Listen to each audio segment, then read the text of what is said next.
Hello नमस्कार। तर ह्या व्हिडिओमध्ये मी इथं निशा हेअर मेहंदी आहे ती कशा प्रकारे केसांवरती अप्लाय करायचं आहे दाखवलेलं आहे।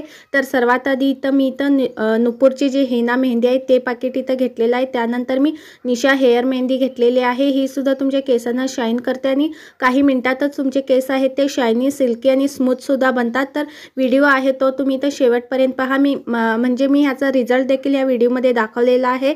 केसांवरती अप्लाय कसं करायचं आणि हे मेहंदी आहे ती कशा प्रकारे कालवायचं तर संपूर्ण व्हिडिओ आहे तो तुम्ही इथं शेवटपर्यंत पहा। तर सर्वात आधी मी इथं तुम्हाला 2 चमचा चहा पावडरचा वापर करायचा आहे। जे तुम्ही घरी वापरता ती चहा पावडर इथं वापरली तरी देखील चालतं। 2 चमचे चहा पावडर इथं घ्यायचा आहे।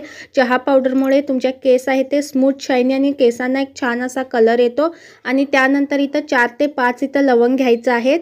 त्यानंतर ह्यामध्ये मी 1 चमचा मेथीदाणा ॲड करून घेतलेला आहे, कारण की हे सर्व इन्ग्रेडियंट आहे केसांच्या वाढीसाठी सुद्धा मदत करतात आणि केस आहे ते एकदम सॉफ्ट आणि सिल्की सुद्धा बनतात आणि केसांना छान असा कलर देखील येतो, नॅचरल कलर देखील येतो। आता हे जे चहा पावडरचं पाणी आहे ते व्यवस्थित असं उकळून घ्यायचं आहे। त्यानंतर तुम्ही इथं थंड करून हे जे पाणी आहे ते मेहंदी कालवण्यासाठी वापरायचं आहे।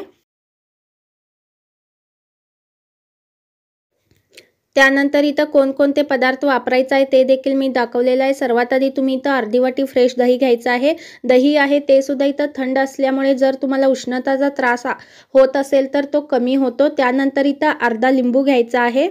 लिंबू आणि दही आहे तुमच्या केसांना सॉफ्ट सिल्की बनवतात आणि लिंबूमुळे तुमच्या केसांमध्ये जर डॅन्ड्रफ असतील ते देखील इथं होणार नाहीत। तर इथं निशा मी 1 पॅकेट घेतलेला आहे आणि नुपूर मेहंदी आहे ती देखील मी इथं 1 पॅकेट घेतलेला आहे। तुम्हाला जास्त प्रमाणात हवं असेल तर तुम्ही 2-2 पॅकेट इथं वापरू शकता। तर सर्वात आधी मेहंदी आहे ती इथं मी काढून घेतलेली आहे।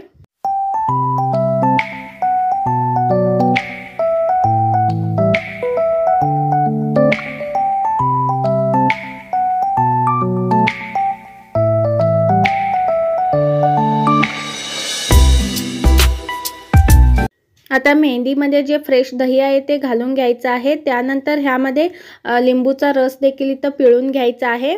त्यानंतर आपण जे चहा पावडरचे जे पाणी आहे ते थंड झाल्यानंतर मेहंदीमध्ये थोडं प्रमाणात तुम्ही इथं घालून मेहंदी आहे ती कालवून घ्यायची आहे। मेहंदी आहे ती पूर्णपणे घट्ट सुद्धा कालवू नका आणि खूप जास्त इथं पातळ देखील करू नका। व्यवस्थित असं पेस्ट तयार करा, म्हणजे केसांवरती अप्लाय केल्यानंतर गळणार नाही।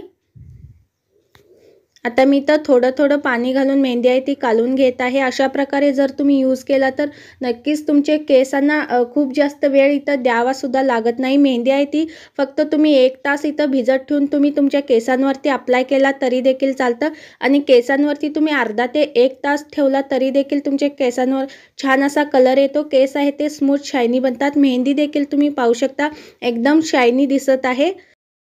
जर तुमचे केस पांढरे असतील किंवा तुमचे केस पांढरे नसतील तरी देखील तुमच्या केसांवरती इथं शाईन आणण्यासाठी मेहंदी आहे ती फक्त तुम्ही 30 मिनिट इथं भिजत ठेवा आणि केसांवरती देखील 30 मिनिट तुम्ही इथं अप्लाय करून मग केस आहे ते धुवा, म्हणजे तुमचे केस आहे ते सॉफ्ट सिल्की शायनी बनतात आणि केसांवरती कलर देखील छान येतो। खूप जास्त वेळ देखील लागत नाही। अशा प्रकारे नक्कीच तुम्ही एकदा ट्राय करून पहा।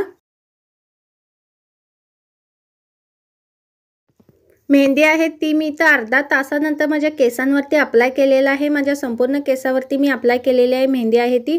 आणि अप्लाय करतेवेळी तुमचे केस आहे ते खूप जास्त ऑइली करू नका, कारण की ऑइली केसांवरती मेहंदीचा कलर येत नाही, चांगला येत नाही। तर मी इथं संपूर्ण केसांवरती अप्लाय केलेली आहे मेहंदी। त्यानंतर मी इथं 40 मिनिट तसंच केसांवरती ठेवून दिलेलं आहे। त्यानंतर माझे केस आहेत ते मी इथं धुतलेलं आहे। तुम्ही इथं शॅम्पू देखील यूज केला तरी देखील चालतं, नाही केला तरी देखील चालतं।